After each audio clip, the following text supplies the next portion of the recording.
Well, you've been asking for it, and now it's finally here.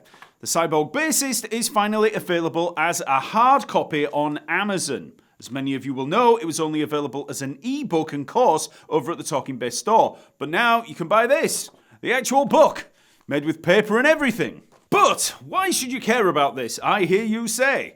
Well, the Cyborg Bassist is designed to help you unlock the entire bass fretboard through a set of very specific etudes. You know how when you learn a scale or an arpeggio, you tend to learn it as a 1-octave box pattern on the fretboard?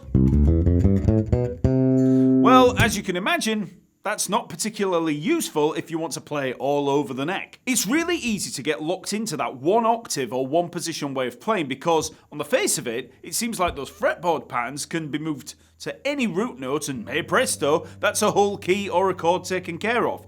So, learn C major, learn that fretboard pattern, you can move it up a whole step to D. There's D major, played on G. There's G major, that's the whole key. But that only results in moving a 1-octave pattern around. What you really want is to be able to move smoothly around the fretboard through positions without just thinking of that 1-octave pattern. So instead of just this, you really want to be able to move all over the place, more like this.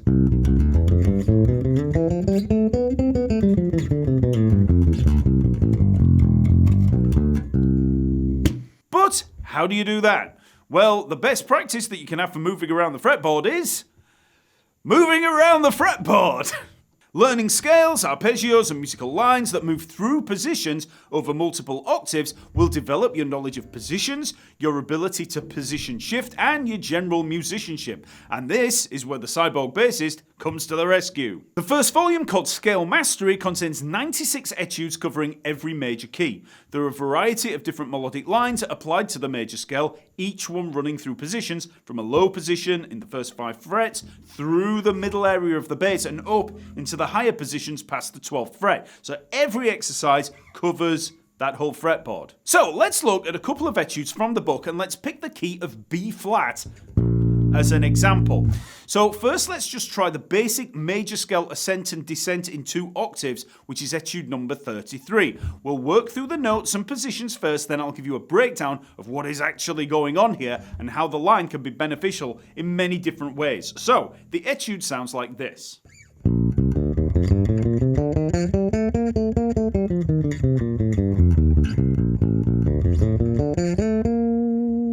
The key of B flat has 2 flats, B flat and E flat, so that's the 1st and 4th degrees of the scale. So if you work up through the notes, we've got B flat, C, D, E flat, F, G, A, and then we're back to B flat. So we just have the B flat and E flat to think about. So we start at B flat, 1st fret of the A string.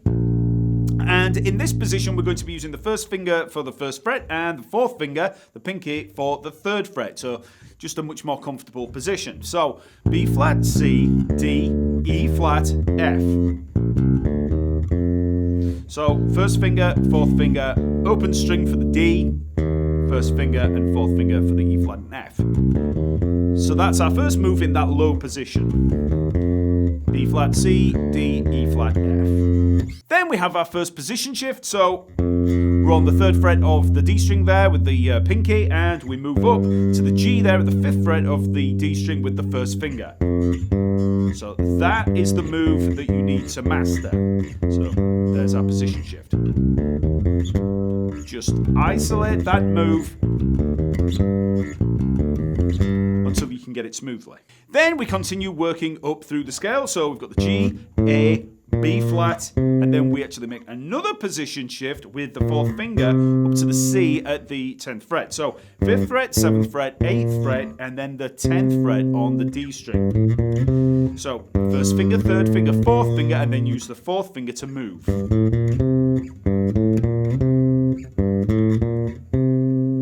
So all of that so far.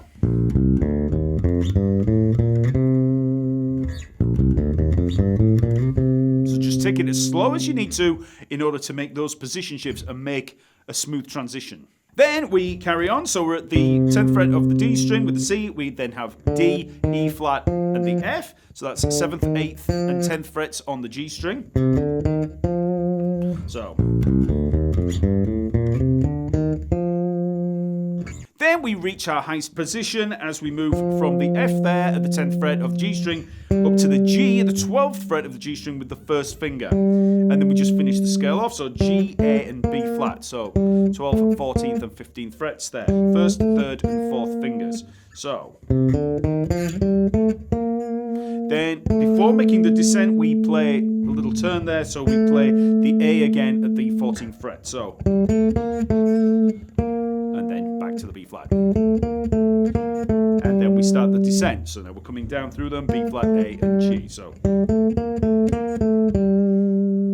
everything up to that point.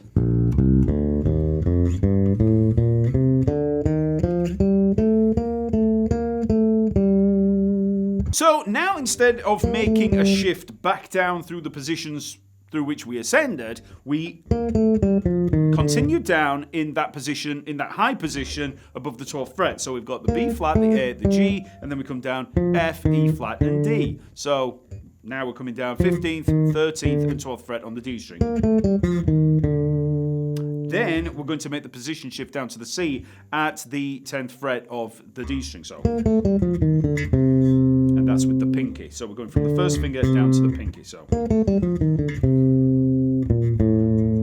once we've made that shift down to the C at the 10th fret of the D string, then we can come down through B flat and A. So we've come down 10th fret, 8th fret, and 7th fret, and then we make a shift with that first finger down to the G at the 5th fret.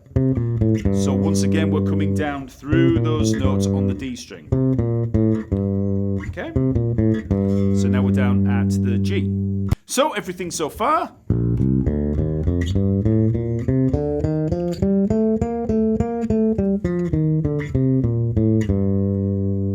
And now we stay in that position and we come down through F, E flat, D. So 8th, 6th and 5th frets on the A string. So we've come down. And then we make our final position shift down to the C. And then the B flat, 3rd fret and 1st fret on the A string. So that whole line.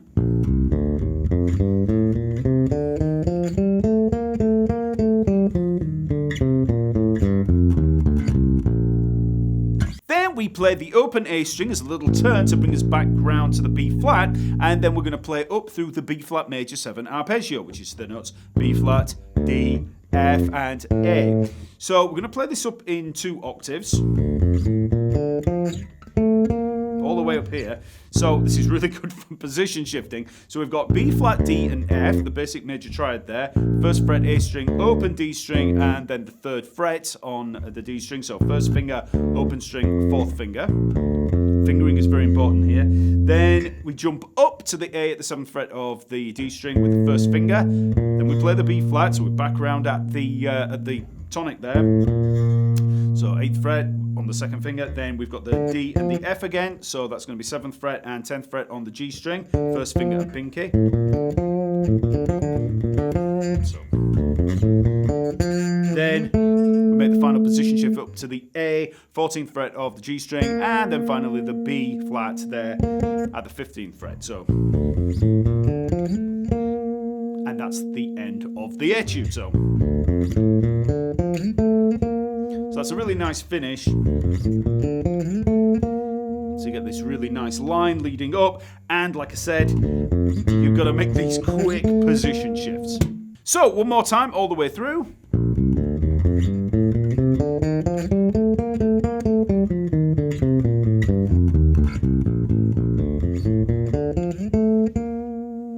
So that's the basic 2 octave line, but what is happening with those position shifts? You know, what scale patterns are we using there? Well, the best way to see this scale over the fretboard is simply as a movement of the basic 1 octave fretboard shape. So first of all, where are our main B flats on the E and A strings? So we've got one here at the 1st fret, that's where we start, so 1st fret of the A string. Where's the next B flat? Well, it's on the E string and it's here at the 6th fret. So that's 2 B flats. Where's the next one? Well, we've actually got a B flat there on the D string at the 8th fret, but ignore that for now. The next one is here at the 13th fret, so it's a repeat of this first fret. So we've got B flat, B flat, B flat, and you could carry on working all the way up.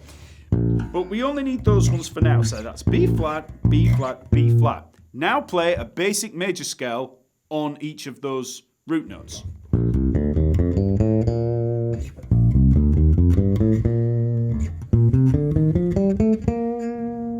Next, let's add a little extra in there. Let's build a B flat major scale from that 8th fret of the D string that I just mentioned. So if we're on that B flat there, we can play. But that's as far as we can go in that position. So we've got B flat, C, and then up to the D, E flat, and F.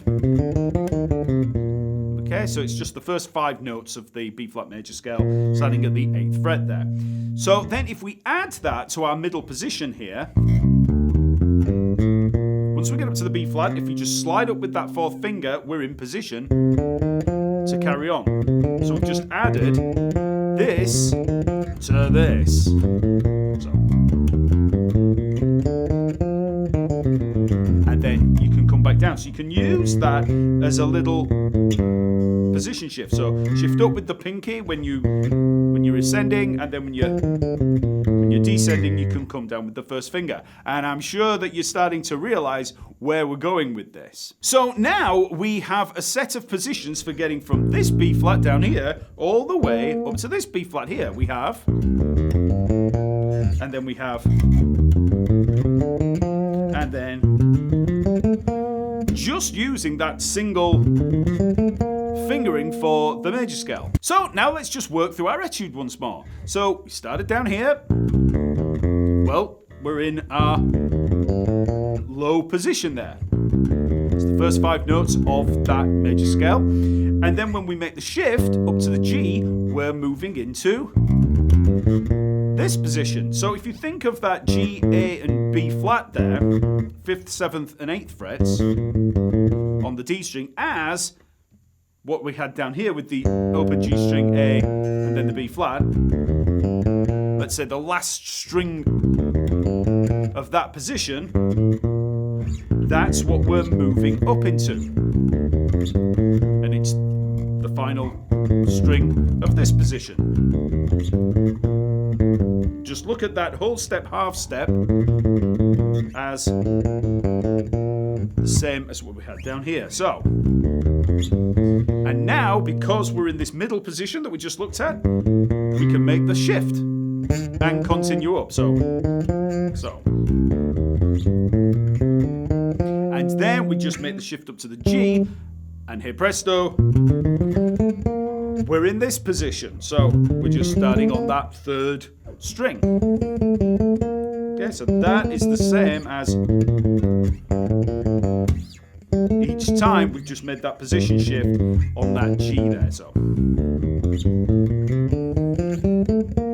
So once you know those 3 positions, that etude becomes a lot easier to learn. Then when we make our descent, instead of jumping straight back down into that mid position, coming back the way we came, we hang around a little while longer up in that upper position, coming down through the D string. So that's just a little bit more of a relaxed way of playing because we're not having to make as many quick position shifts, and it gives us a little more familiarity in that area with that upper major scale. So we come down and then we make our shift down with the 4th finger to the C, which is bringing us back down into that mid position. So remember the pattern? Well, make that shift with the 4th finger and here we are. Then instead of making the jump back down to the 3rd fret of the D string, again the way that we ascended, we can hang around in this area, coming down through the A string. So F, E flat, D, which is the same F, E flat, and D that we had down in that first fret area down on the D string. Instead we're playing it on the A string. So, and then we make our final position shift right back down into that lower area. So that's the basic idea behind these position shifts. We're basically moving through those very basic, and familiar one-octave patterns that you will have seen a million times, you know, that you will all know. So we're just building them on B flat here, B flat here, B flat here, and then shifting between them. Now, I said earlier that there were a few extra benefits from learning lines like this. One of those benefits is that you get to recognize those positions that we just covered and transition through them.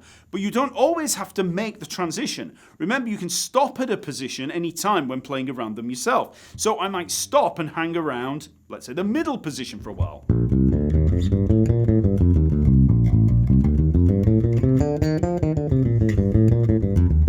So we're just there in that middle position then. You could rise up and then hang around in that high position. And then when you want to come down,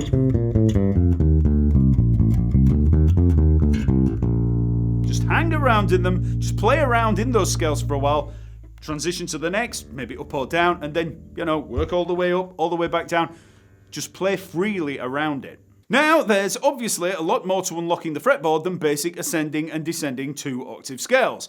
You can also work on melodic lines and anything else that runs through those positions and through every key. But this simple etude is the basic framework that you need for developing that ability. There are a bunch of different melodic devices working through each scale in the Cyborg Bassist. So you might work up with 4-note sequences, 3-note, then you might have descending seconds. There's a whole bunch of different ones that you work through in each key. And bear in mind that this isn't just a case of learning one pattern in one key and then just moving the whole thing around to play in another key.